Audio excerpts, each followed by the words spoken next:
Welcome to the Research Reimagined podcast, brought to you by Nottingham Trent University. I'm your host, Helen Darby-Dowman, and I'll be inviting some of NTU's brightest minds to explore how their research is helping us to deepen our understanding of the world. From online addictions to transgender rights and sleep disorders. Listen as we discuss some of society's most pressing challenges and uncover some of the ways our research is making a difference. The origin of pubs can be identified in the taverns of Roman Britain and the alehouses of Anglo-Saxon times. However, it wasn't until the early 19th century that pubs in their modern form as we see them today started to emerge. By definition, they are drinking establishments, licensed to serve alcoholic drinks for consumption on their premises. But are pubs more than just places for us to buy a drink? Claire Markham from Nottingham Trent University's School of Social Sciences certainly thinks so. She's been researching the world of the village pub for 13 years and has joined me today to talk about her work. In a time when financial difficulties are meaning last orders for many pubs, Claire discusses how losing them is not only waving goodbye to an important token of British village life, but also to a community hub and an important part of local heritage and culture. Hi Claire. Hey. Thanks very much for joining us today. And would you just start by telling us a little bit about yourself and about your research? Yep, so I'm Dr Claire Markham. I'm a senior lecturer in the Department of Social and Political Sciences, and my research is all around kind of rural pubs and the sustainability of those and their impact within the community. So are pubs more than just a place to drink?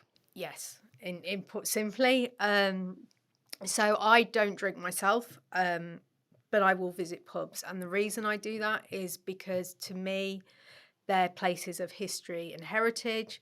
My research also shows that they're important economically, socially and culturally. So there's much, much more to pubs than just alcohol and somewhere to drink. So what was it that got you interested then in researching pubs? So I come to this as somebody who's lived in rural Lincolnshire all my life. And the village I live in had a pub. And my grandparents used to visit that pub, in particular my granddad, weekly on a Sunday. And I watched that pub close, open in the early 2000s to mid 2000s. And I saw the impact that it had on my granddad and his friends. And off the back of that, I kind of got thinking, well, what do we actually know about pubs and what is the impact of, say, the closures or the intermittent closures on actual communities? And that's how my research started. I was already doing a master's around kind of alcohol and the nighttime economy. So it was a natural progression to take it into the rural, particularly because that has been something that has been neglected over time. So rural research more generally, pubs have tended to be the focus of much journalistic material, but not hugely that much academic, particularly sociological academic. So it made sense to kind of see that gap to be able to research and give back to the community. So your research focuses obviously on rural and the rural pub. Could you explain a bit more about that? Like what is rural and that rural pub? So that is definitionally, if you like, it is incredibly difficult because there is no universal definition of rural. Within England, it's usually around, they say, any settlement less than 10,000. Even then, though, it's kind of controversial because what happens if you've got 10,001 or 9,999? So for me, I tend to class villages within that, anything kind of that comes into a town, I usually would class as a small market town. But again, my work base is on Lincolnshire and it is known for its kind of rurality status. And so tell me a little bit about the rural pub and kind of what you've found out through that research. I mean, as you described yourself, you grew up in that environment and visited rural pubs regularly, or your local pubs. Can you just talk to me a little bit about the actual research that you've done and what you've found? So my research actually looks at multiple perceptions and experiences of the rural pub throughout kind of the ages. And when I say throughout the ages, I did 66 interviews with participants for my PhD, ranging from people who were in their 90s to people who had just turned kind of 18, 19. And it looked at kind of how they see the pub, how it fits within their life, how it fits also within the imagery of the village and what people expect villages to look like. It also kind of brought in different perceptions amongst people who have lived in villages all their life and how they see the village pub versus kind of people who have moved into rural areas and what they see as the function of the pub. And again, this is where you start to get those different ideas around what a pub should look like, what it should feel like, how it should be aesthetically, what is kind of supposedly traditional. One thing I did come across very early on is what people want is not a traditional pub, because a traditional pub would be spit and sawdust, poor sanitation a lot of the time, men only. What actually people seem to want is a hybrid between kind of some of the old-fashioned aspects of the pub, like the swinging sign, the door, the open fire, mixed with some of kind of today's contemporary food offerings, comfortable surroundings. So actually what we've got is a mixture of kind of old and new fashion together that people seem to want. And so what does the word pub actually mean, or where does it come from? So the word pub is kind of, it's an amalgamation, really. There are historians who can kind of tell you how it's developed actually kind of throughout the years.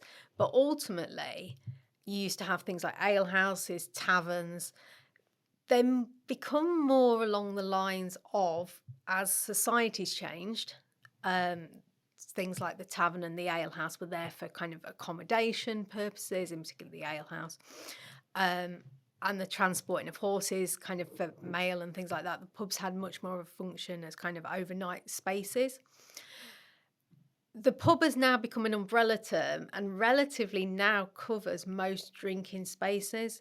So actually a lot of people talk about pubs now under the umbrella of a drinking space rather than an actual place, because again, it is convoluted in the sense of you had beer houses, ale houses, taverns, and even within those, kind of the public house, obviously the pub is short for the public house, it is just basically somewhere public where you can go and have a drink. But what you tend to find is that as far as the public goes, they have an image of a pub that they want to see, and if it doesn't match that image, then they becomes questions of whether it is a pub.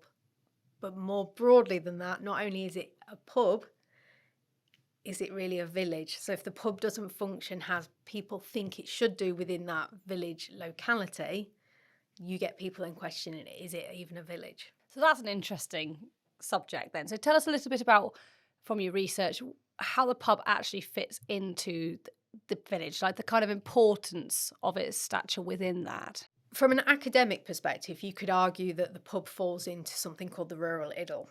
And the rural idyll is an idealised version of what we want the rural to be.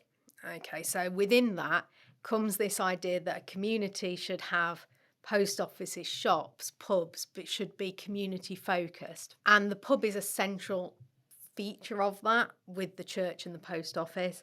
And within that, it cements its place within this idea of a rural village must have this to be classed as a village. Why are we losing pubs at such an alarming rate? I think there's a whole raft of reasons. Legislation, policy. Obviously, pubs coming off the back of COVID, it was a very challenging time for hospitality. You could argue the hospitality industry more broadly is struggling. You then start to put into factors in rural areas in particular with the lack of public transport. How do you get where you drive? Well, then there's real strict laws around drink and driving. If there is no public transport, those places become spaces where you might go for a meal, but they may not become so regular. I also think kind of in the current, if you like, cost of living crisis, people have had to tighten their belts financially. Eating out, as we know more generally, has kind of been affected on that.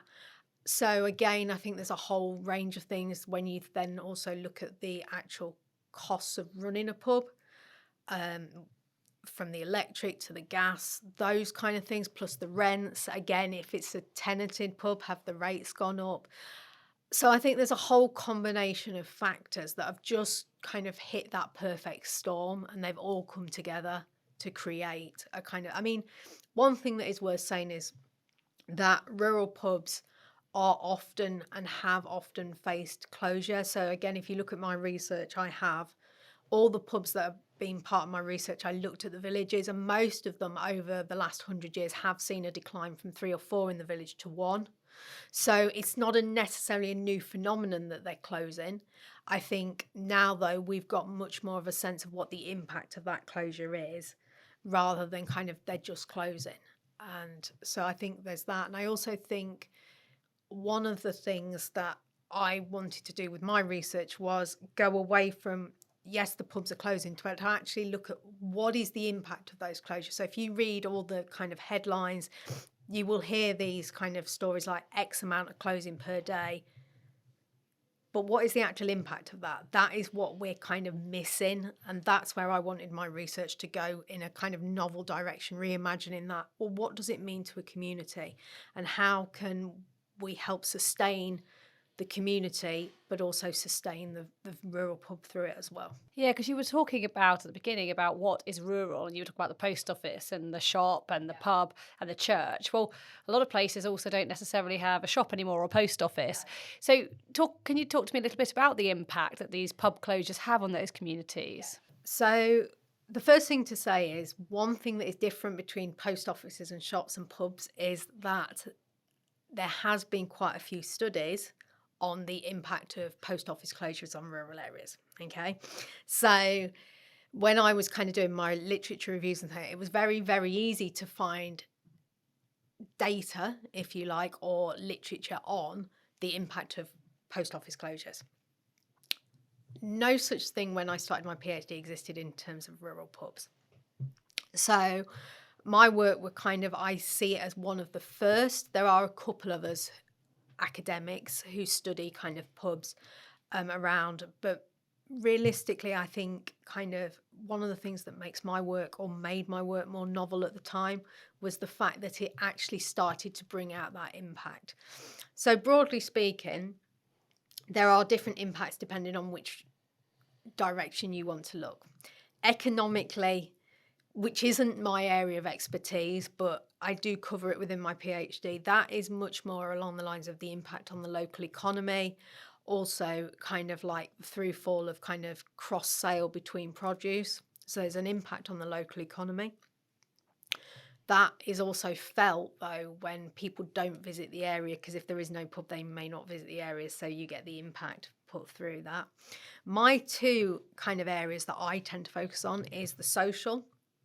So again, one of the things that came across very strongly was the social impact of the pub, and how, like, when it's gone or it's no longer there, people can withdraw, particularly older people who have used that as their main social stay network. When it's gone, they can withdraw. It's had impacts in their views on their health, their well-being, just their community engagement, and also community events, because it used to be a hub where people would go to organise events, whether that be kind of community events like around jubilees, or whether that be more personal things like weddings or funerals or wakes or kind of things like that. The pub used to be the central place where people would go.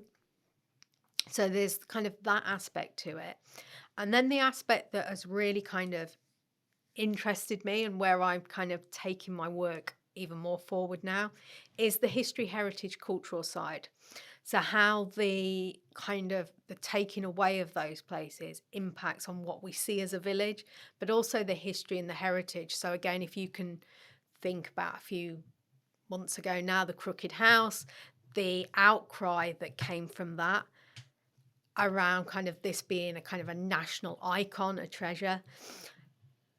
What is it so entrenched within our history? And then when you start to unravel that, you start to see that actually some pubs have connotations to historical events. So things like the Royal Oak, named after obviously Charles II and kind of the oak tree, through to Queen Victoria pubs. They've got kind of history attached to them, and that history can be national, or in some cases, a lot of times in rural, it can be local, so it embeds the local history. So when they're gone, you're taking away a connection to your history and your heritage. I mean, I can picture many rural pubs where you go in and there's lots of photos too, lots of imagery. I mean, I suppose that almost gets lost. It's almost like a gallery within a village history. So some pubs kind of use that to their diversification strengths and show off, well, look, we have got this connection with kind of thing. And it acts as that way of drawing people in. But also once people are in there, when those kind of photos or kind of memorabilia, if you like, are there, it also gets people talking, and then it kind of puts it kind of out there a lot more. And then people, word of mouth is central often to rural pubs about whether people will visit them. So by having something that you can attach to it, so again, if you look at the Crooked House, the fact that it was crooked would get people talking and draw people in. So again, it's about kind of, for me now, where I'm very interested is how can we use the history and heritage of those spaces or those places to help sustain both the pub but also the local community it serves. What do pubs need to do then to survive? And, tell us a little bit about that diversifying. I think it's kind of an ongoing thing. I think it's not like pubs can just make a transition to diversifying into a particular model and then leave it at that. The whole issue with diversification is some pubs can do it much, much easier than others, depending on whether they're freeholds or whether they are tenanted. So if you are tenanted, you are probably inhibited by what you want to do versus what you can do, either financially or whether your kind of owners will allow you to do that. One thing that we did see during the pandemic, though, was pubs have always had some kind of community role. What we saw during the pandemic was that many of them started to capitalise on things like takeaway pints, delivering of meals. Some of them have always done that, but what we saw within the kind of the media was that actually being shown to the public. So one of the things that was key during that idea was the takeaway pints, which actually was due to come to an end, but has been extended by the government now to actually continue taking place. So I think some of the things are, when we're talking about diversification, easier than others. Obviously, the most common one is diversification into local produce and food and selling of that. A lot of pubs have kind of gone into the teas and coffees market. And what you're tending to see now is that if they've also done things like book clubs or history societies, there are probably older people within the villages who want to go to those and will buy a coffee whilst taking part in those other activities. So again, what we're seeing is there's opportunities there. Some pubs have taken them. Some pubs are limited in the sense of what they are allowed to do because they are limited by their owners. But what you're tending to find is the pubs that have kind of taken that leap and tried to embed themselves much more within the community are the ones that are now starting to get the recognition for being community orientated. And I think it's kind of, we have to remember that in order for pubs to survive, they have to be economically viable. If they're not economically viable, they probably aren't sustainable. But there are other ways that we can kind of think about pubs. And again, as spaces within rural areas become premium, so we are seeing things like churches, village halls closing a lot more. Churches in particular, they're probably open at set times, but to heat those or make them accessible is not a kind of a quick and easy fix. So there are spaces where people want to go. The pub can offer that space. You're also seeing now pubs doing things around working from home and offering co-working spaces. So again, as we've moved away from office working 5 days a week, it's quite common for people to go to coffee shops and you see them with their laptops out working for an hour here, an hour there. Pubs are now kind of working out, if we serve teas and coffees and cake as well as kind of the alcohol beverages, we can also draw in that market. And again, in rural areas, things like that would be welcome because things like the internet in rural areas, more broadly in houses, isn't always the best or the most reliable.